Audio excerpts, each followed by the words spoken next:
بسم اللہ الرحمن الرحیم۔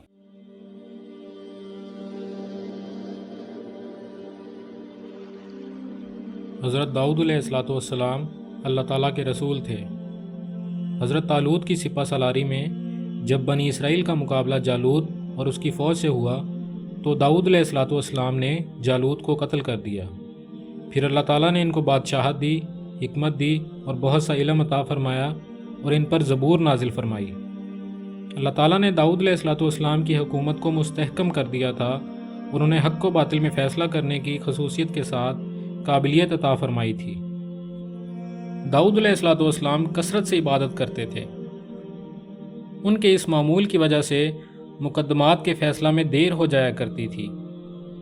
ایک دن دو فریق جھگڑتے ہوئے حضرت داؤد علیہ السلام کے پاس عبادت خانہ میں داخل ہوئے۔ داؤد علیہ السلام ان کے اس طرح عبادت خانے میں پہنچ جانے سے گھبرا گئے۔ فریقین نے کہا، آپ ڈرے نہیں، ہم میں سے ایک نے دوسرے پر زیادتی کی ہے، لہٰذا آپ ہمارے درمیان حق کے ساتھ فیصلہ کر دیجئے، ناانصافی نہ کیجئے اور ہمیں صحیح راستہ پر لگا دیجئے۔ پھر ان دونوں میں سے ایک نے مقدمہ پیش کیا۔ اس نے کہا، یہ میرا بھائی ہے، اس کے پاس 99 بکریاں ہیں اور میرے پاس ایک بکری ہے۔ یہ کہتا ہے کہ میں اپنی بکری بھی اس کو دے دوں۔ یہ مجھ سے سختی سے مطالبہ کرتا ہے اور مجھے دبا لیتا ہے۔ داؤد علیہ السلام نے فرمایا، یہ تجھ سے تیری بکری مانگ کر تجھ پر ظلم کر رہا ہے، اور اکثر شریک ایک دوسرے پر زیادتی کرتے ہی رہتے ہیں، مگر ہاں جو ایمان لے آتے ہیں اور نیک عمل کرتے ہیں وہ ایسا نہیں کرتے، اور وہ بہت قلیل تعداد میں ہوتے ہیں۔ ابھی مقدمہ جاری ہی تھا کہ داؤد علیہ السلام سمجھ گئے کہ اللہ تعالیٰ نے اس مقدمہ کے ذریعے انہیں ان کی موجودہ روش سے روکا ہے، اس لیے کہ اس طرح کے مقدمات کا فیصلہ دیر میں ہوتا ہے اور فریقین پریشان ہو جاتے ہیں۔ انہوں نے فوراً اللہ تعالیٰ سے معافی طلب کی اور جھکتے ہوئے سجدہ میں گر گئے۔ اللہ تعالیٰ نے ان کی کوتاہی کو معاف فرمایا۔ اللہ تعالیٰ نے فرمایا، اے داؤد، ہم نے تم کو زمین میں خلیفہ بنایا ہے، لہٰذا لوگوں کے درمیان حق کے ساتھ فیصلہ کیا کرو اور خواہشات کی پیروی نہ کرو۔ خواہشات کی پیروی تم کو اللہ کے راستے سے بھٹکا دے گی، اور جو لوگ اللہ کے راستے سے بھٹک گئے ان کو شدید عذاب ہوگا۔ اللہ تعالیٰ نے داؤد علیہ السلام کو ایک نیک بیٹا عطا فرمایا جن کا نام سلیمان تھا۔ حضرت سلیمان علیہ السلام سلطنت کے کاموں میں حضرت داؤد علیہ السلام کے قوت بازو بن گئے تھے۔ ایک مرتبہ ایسا ہوا کہ کچھ لوگوں کی بکریاں رات کے وقت کسی کھیت میں گھس گئیں اور کھیت کی فصل کو چر کر تباہ کر دیا۔ مقدمہ حضرت داؤد علیہ السلام کی عدالت میں آیا۔ حضرت داؤد علیہ السلام اور سلیمان علیہ السلام دونوں فیصلہ کر رہے تھے کہ اللہ تعالیٰ نے سلیمان علیہ السلام کو صحیح فیصلہ سمجھا دیا اور انہوں نے صحیح فیصلہ کر دیا۔ ایک دن ایسا ہوا کہ دو عورتیں کہیں چلی جا رہی تھیں، ان کے ساتھ ان کے لڑکے بھی تھے۔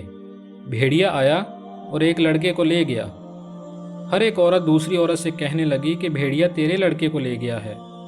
مقدمہ حضرت داؤد علیہ السلام کی عدالت میں پہنچا تو داؤد علیہ السلام نے بڑی عمر کی عورت کے حق میں فیصلہ کر دیا۔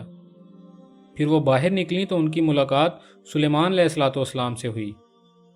انہوں نے مقدمہ کی رداد اور داؤد علیہ السلام کا فیصلہ انہیں سنایا۔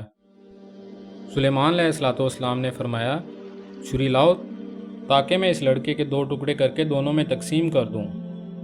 ان میں سے جو چھوٹی تھی وہ کہنے لگی، اللہ آپ پر رحم فرمائے، ایسا نہ کیجیے، یہ اسی کا لڑکا ہے۔ یہ سن کر سلیمان علیہ السلام نے چھوٹی عورت کے حق میں فیصلہ کیا۔ اللہ تعالیٰ نے پہاڑوں اور پرندوں کو داؤد علیہ السلام کا تابع کر دیا تھا۔ پہاڑ ان کے ساتھ تسبیح کیا کرتے تھے، پرندے بھی ان کے پاس جمع ہو جایا کرتے تھے، اور پھر صبح و شام پہاڑ اور پرندے ان کے ساتھ مل کر تسبیح پڑھا کرتے تھے۔ داؤد علیہ السلام پرندوں کی بولی سمجھ آیا کرتے تھے۔ اللہ تعالیٰ کی طرف سے انہیں بہت سی نعمتیں عطا کی گئی تھیں۔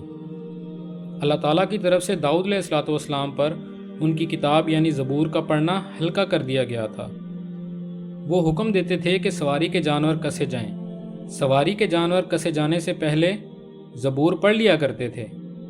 داؤد علیہ السلام اپنے ہاتھ سے کام کرتے تھے اور اپنی روزی خود کماتے تھے، اللہ تعالیٰ نے داؤد علیہ السلام کے لیے لوہے کو نرم کر دیا تھا، وہ لوہے سے زرہیں بنایا کرتے تھے۔ داؤد علیہ السلام جب گھر کے باہر جاتے تو گھر کے دروازے بند کر دیا کرتے تھے۔ ایک دن وہ گھر کے دروازے بند کر کے چلے گئے تو ان کی بیوی نے دیکھا کہ ایک شخص گھر کے وسط میں کھڑا ہے۔ وہ کہنے لگیں، یہ گھر میں کیسے داخل ہو گیا؟ اتنے میں داؤد علیہ السلام آ گئے۔ داؤد علیہ السلام نے پوچھا، تم کون ہو؟ اس نے کہا، نہ میں بادشاہوں سے ڈرتا ہوں اور نہ حجاب سے رکتا ہوں۔ داؤد علیہ السلام نے کہا، پھر تم ملک الموت ہو۔ الغرض ملک الموت نے ان کی روح قبض کر لی۔ جب ان کو کفن پہنایا گیا تو ان پر دھوپ آ گئی۔ سلیمان علیہ السلام نے پرندوں سے کہا، ان پر سایہ کر دو۔ پرندوں نے پر پھیلا دیے، ساری زمین پر اندھیرا ہو گیا۔ اس کے بعد سلیمان علیہ السلام نے کہا، اپنے پر سمیٹ لو۔ پرندوں نے اپنے پر سمیٹ لیے۔